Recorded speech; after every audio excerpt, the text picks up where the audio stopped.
Og været klar i rimelig lang tid. Jeg bliver også nødt til lige at sætte den her ned. Det kan godt være, at det ligner noget, man bruger til kuglestød, men faktisk så kan denne her kugle hernede få dig i form til sommeren.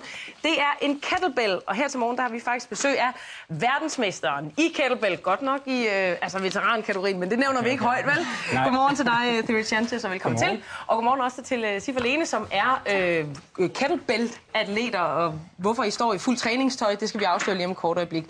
Terry, start med lige at fortælle mig, hvordan det er, man træner med sådan en her. Fordi nu har jeg jo sagt, at man kan komme i form inden sommeren med sådan en her. Hvordan træner man med den? Så selvfølgelig man kan gøre en masse øvelser, man gør med en almindelig håndvægt. Men det er nogle dynamiske øvelser, der er specielle, og man kan gøre med kettlebell, så det skal I se, når vi kører den der lille.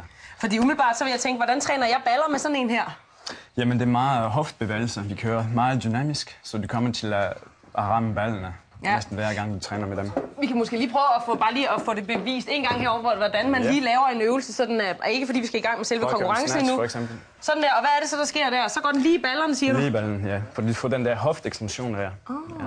Men den går ikke kun i ballerne. Det, der er det gode ved det her, det er jo, at det er, har du fortalt mig, en helkropsøvelse. Præcis, ja. Og som du kan se, det er bare en anden måde at træne på, fordi her det er meget dynamisk i dag. Vi bruger momentum, fordi vi skal køre mange gentagelser. Ja, og det er det her, som de skal kæmpe i lige om et kort øjeblik. Måske skal vi egentlig bare sætte dem i gang. Fordi ikke nok med, at man kan træne med det nede i fitnesscenteret, så findes der jo også konkurrencer i kettlebell. Lad os lige få reglerne på plads. Jamen, reglerne, traditionelle kettlebell-sport, der kommer fra Rusland, man får 10 minutter for at løfte den der kugle, uden at sætte den ned. Ja. Så lige så snart de trækker på den, så vi skal løfte den op på hovedet. Og det er 3 bestemte øvelser, man kører. Så i dag vi skal prøve at vise den ene øvelse. Ja. Og vi har ikke 10 minutter til det, men det er sådan, at I får 2 minutter, Sif og Lene.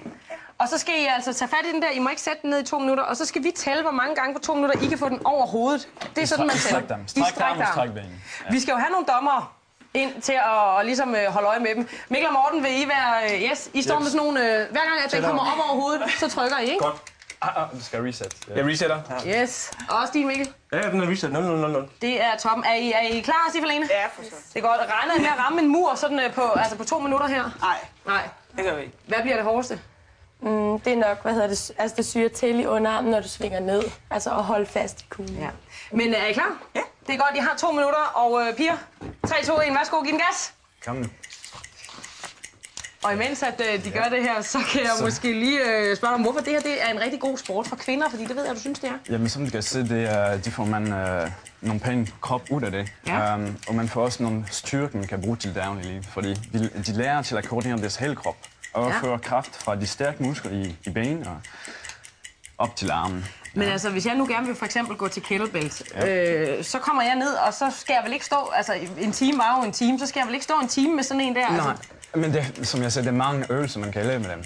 Så du har en masse Hvad for nogle øvelser kan man, altså, udover at tage den op over hovedet? Du kan køre nogle almindelige sving, du kan køre nogle squat, du kan køre nogle presøvelser, du kan ligge på gulv, rejse dig op. Mange øvelser, hvor der er rotation og den slags, man ikke lærer til en almindelig fitnesscenter.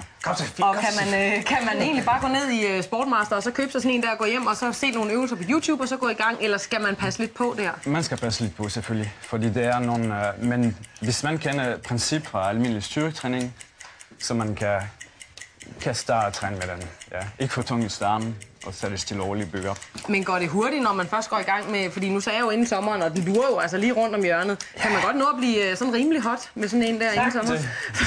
Og jeg får lige høre overskudsdamen derovre. Ej, det kan man godt. Det kan man godt. Hvordan går det derovre, Sif? Det går godt. Ja? Helt vildt godt. Nå, det er godt. Og hvordan har du, Lene? Super. Ja, jeg synes, jeg kan høre, I puster lidt. Jamen, det er også rimeligt.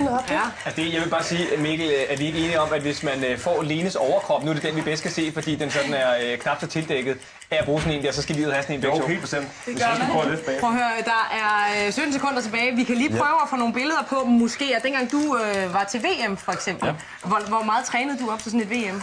Jeg træner 6 gange om ugen, og så jeg delte om morgen og eftermiddag træning. Så jeg var frisk nok til at træne 2 gange. Sidste sekund, så... Kom, den er gået nu. Må jeg lige prøve at mærke jeres arme? Bliver de ikke helt hårde? Den bliver lidt spændt op. Hold da op, mand. Men det er ikke så hurtigt i dag. Hvad siger du? Det mener, når man kører den anden snatch. Den anden snatch? Den anden øvelse. Den anden øvelse. Du var en masse kraft der. Prøv at høre. Det belaster under armen. Det ser meget fornemt ud, det der. Vi skal lige have de hårde dommer derovre. Lene og Sif, er I klar til at afsløre? Altså, jeg vil... Vandt I? Yes! Hvor mange kom I op på? 36. 36, flot. Vi klarer 33, Sif. Men det var med ynde, vil jeg bare sige. Det kunne vi så overlegen. Er du tilfreds med din sejr? Ja, det er fint. Prøv at høre, du har fortalt mig, at du kan jonglere med sådan en der. Yes. Kan du ikke lige prøve at vise mig det en gang? Hvor lang sikkerhedsafstand skal du have? Ja, det er omkring det fint nok. Jeg flytter mig bare lige. Det kan være. Skal se. Ej, pas nu på.